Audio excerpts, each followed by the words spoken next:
what works for my community might not work for another community. Because for us, we practice FGM as a religious requirement.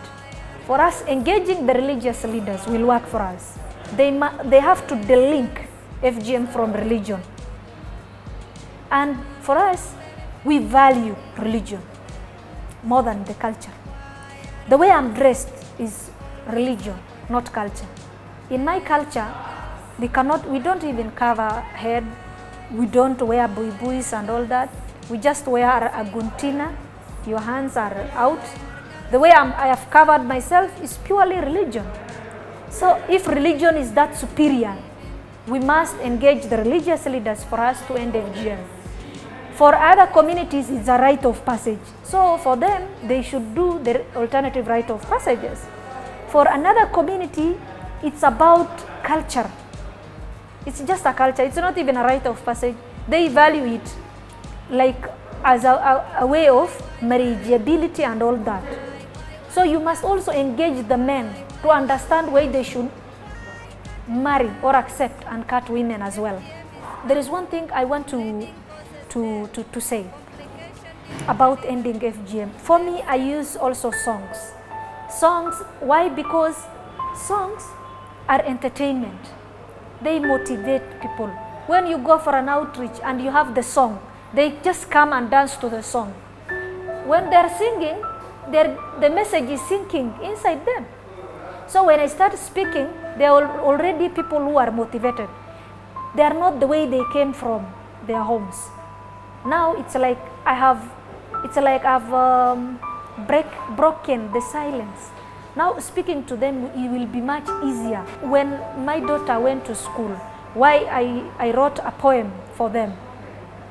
And I think they should now also, very soon they will replace me in the campaign to end FGM. And I pray that that's the generation that will be FGM free. When they went to school, their age mates asked them, "Were you cut?" And they said, "No." "Why?" And they said, "Our mother campaigns against FGM, we are not cut." And they told them, "If you are not cut, you are not a girl enough." When they came back to me, I don't even remember how I wrote the whole poem. Believe me, I was so much emotional. I just sat down with them. It's like I was talking to them as I write the poem. Our cries disappear to the air and the sky. We are left with despair, with an option to comply. Our bodies cut without mercy, and stick together as we cry. Who is to blame? Cause we fear that everyone will deny. But yes, we are the proud African land. Talking about ending FGM is a broad topic and we cannot finish. But touching on what pops up when you go to community. 3 issues. One is the issue of promiscuity. That if you are not cut, the woman will become prostitute. Because they want you to be faithful, right? And I tell them, even if you have cut me, you have not given me a permanent padlock. It's me who knows what I will do with my body. So that means it's my faith.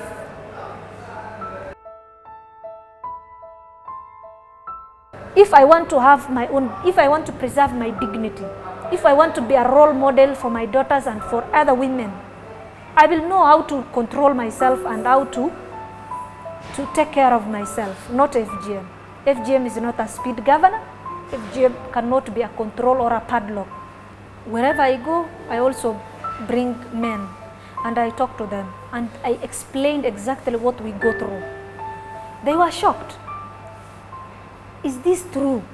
And why are our mothers accepting continuing to do it with the girls? And they know exactly this is what they went through. Why? And I was like, it's because of you guys. They think if they don't do this, you won't marry. And they went to the press themselves. And they said, we are ready to accept our sisters. They should not go through FGM. We will accept them. Those who went through, we will not victimize them because it was not their choice. It was not because of their consent that they went through FGM. But for those who have not gone through it, please spare them. We will accept them the way God created them. I would like to tell everyone, whoever listening, that if you are a father, you have a responsibility. Sit down and ask what your daughter went through. That way you will understand what I'm talking about. Kindly take that responsibility to protect your own daughter. Secondly, to the mothers, to all those mothers who went through it. Of course, they are aware of what they went through. They have experience, and experience is the best teacher. Don't allow your daughter go through the same. And I want to tell this to also religious leaders. You have a responsibility. You have a responsibility to delink FGM from religion and tell the community the truth. Don't wait for Sadia. Don't wait for any other person to come to you for you to speak about it. Take the initiative. Tell them the way you tell us how to pray, how to cover our bodies. Also tell them that whatever they are doing is not right. I have something for young men as well. Kindly don't take a moment to understand what FGM is. It concerns you as well. Also, don't victimize the survivors as well as the uncut. Take a moment to understand and also take the step to be the change agent. The last thing is to the organizations. Many organizations get millions of money in the name of ending FGM. And I will not fear saying this. It happens in the rurals, not in big towns. Kindly, if you have humanity left in you, kindly go to the grassroots. Go to those mamas who practice it. Kindly talk to them. Whatever resources you have, spend it in the grassroots. You don't have to fund me. You don't have to give me money. Take the initiative. Go to the grassroots and do the campaigns there, not in hotels. Let us get out of hotels. And I'm not ruling out all conferences. I'm not ruling out, but we should minimize them, because we are talking on behalf of those survivors who are continuing to practice. Because sometimes even men have no idea what women go through, what they do when their daughters are cut. It's the women who are doing, the survivors, who probably went through it. Now, instead of us focusing all our time doing the trainings and workshops and conferences in big hotels, can we use those resources in the villages? This is to the chiefs. If you are a law enforcer, make sure you are enforcing the law, implement the law. To everyone else, the stakeholders, even in schools, don't say there is a board mandated. It's also your responsibility. In schools, even the teachers should tell the girls that they should not allow themselves go through it. Now go to the health practitioners. There is now the medicalization of FGM, a new trend. The anesthesia, all these things, it's very, very wrong. It's very wrong. I want to tell them, take the initiative when mothers come to deliver at hospitals. Probably you know you are the best person who have seen what they experience and go through during delivery. Take a moment, talk to them and tell them, it's happened to you. This is what you went through. Spare your daughter. Perhaps they might understand. And at that point, you can even show them the uncut girls, the way they are delivering and themselves. Connect. Don't wait for Sadia to tell them. You have witnessed it.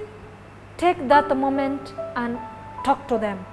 Now, my last comment to the survivors. It's not easy for uncut woman's daughter to go through FGM. It's not easy. But it's very easy for a cut woman's daughter to go through FGM, a survivor probably. Why? Because for them it's a norm. It's a social norm. It's normal for them to go through it. So my challenge to them is, do you want your daughter to go through the complications, all the problems you went through, perhaps? Or do you want to be the savior? You want to protect her? Kindly, if you fear, speak up. Don't give heed to what people say that survivors are frigid. No, it's you only who can tell what you feel. Speak up. If you don't want to speak up to the media or you don't want to be a campaigner, it's okay. Saving one daughter is enough for us. Save your own daughter, your sister perhaps, because you already know what you went through. You have the experience. Kindly spare your daughter. Thank you. Subjected to the bad, and there's no benefit.